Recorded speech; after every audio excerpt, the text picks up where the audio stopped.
Gimana kabarnya hari ini? Gua harap kalian semuanya tetap sehat dan selalu dalam lindungannya ya. Dan yang lagi sakit, cepat sembuh. Oh iya, yang lagi kerja gimana kerjaannya tadi? Aman-aman aja kan? Ya kalau lagi ada masalah, coba rehatkan sejenak. Mungkin kita lagi capek. Ya, semoga masalahnya cepat kelar dan tidak ada masalah lagi. Ya karena kita kerja, pasti ada hiruk likuk yang mana ada masalah dalam kerjaan kita.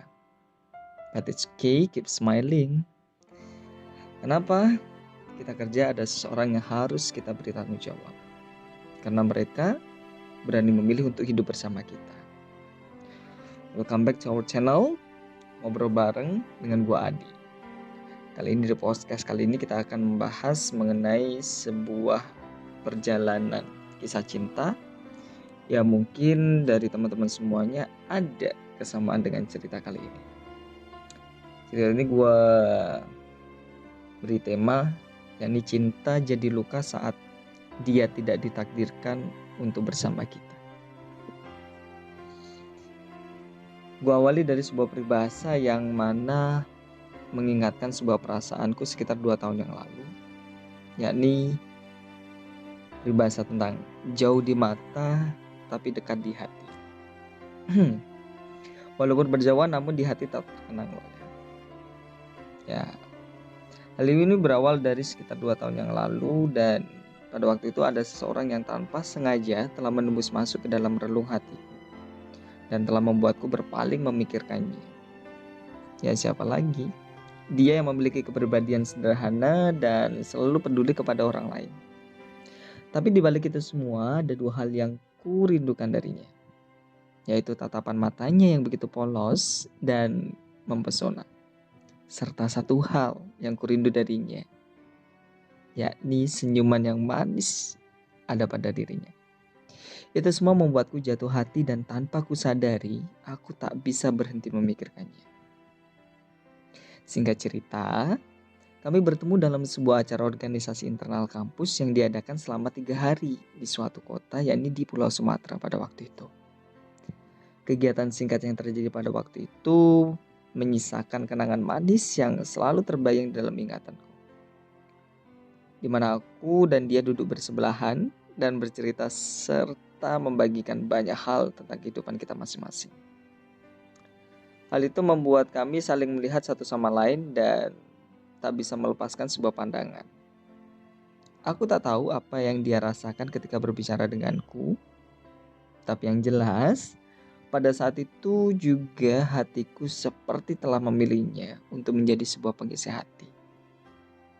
Pada waktu itu suasana malam yang sangat riuh dan angin malam yang dingin menghampiri pembicaraan kami seolah-olah mereka juga ingin ikut bergabung dan merasakan kesenangan kami loh. Bulan dan bintang malam itu melihat lirih dan tersenyum kepadaku. Tapi sayangnya malam cepat berlalu sampai ketika pembicaraan itu harus terhenti karena sebuah perpisahan.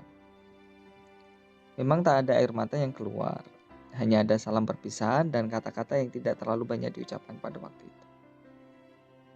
Terima kasih ya sudah mau datang dan hati-hati di jalan.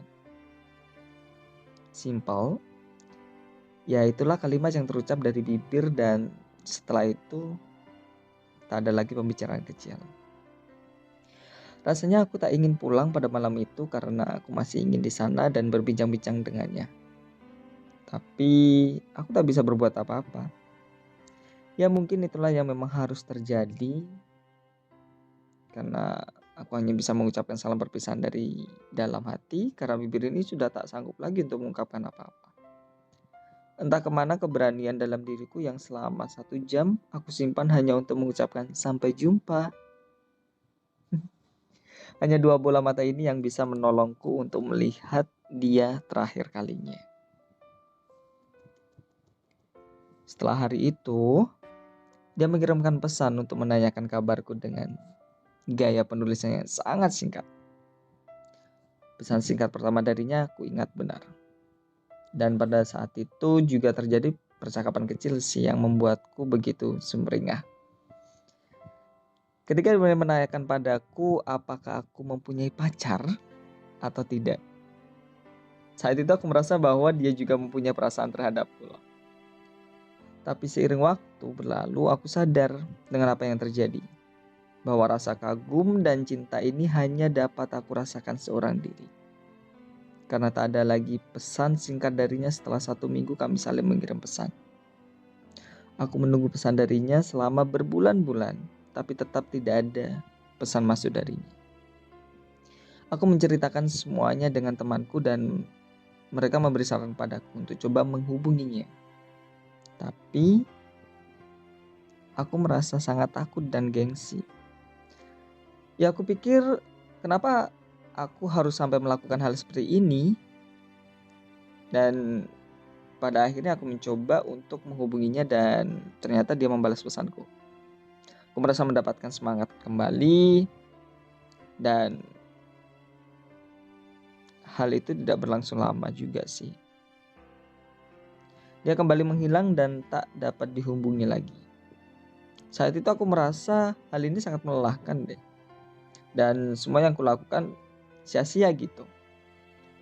Dengan tetap menyimpan sebuah perasaan padanya, menanti sebuah pesan dalam waktu yang sangat lama dengan harapan dia akan menjadi pasanganku.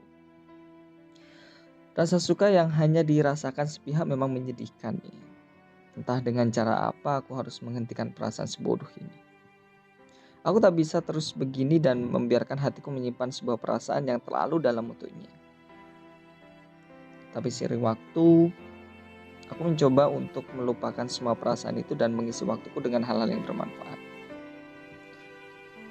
Ya walaupun dengan awalnya memang sangat sulit, tapi aku selalu melakukan yang terbaik untuk diriku sendiri.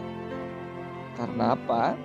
Karena hanya aku sendiri yang mengerti bagaimana hatiku dan kehidupanku.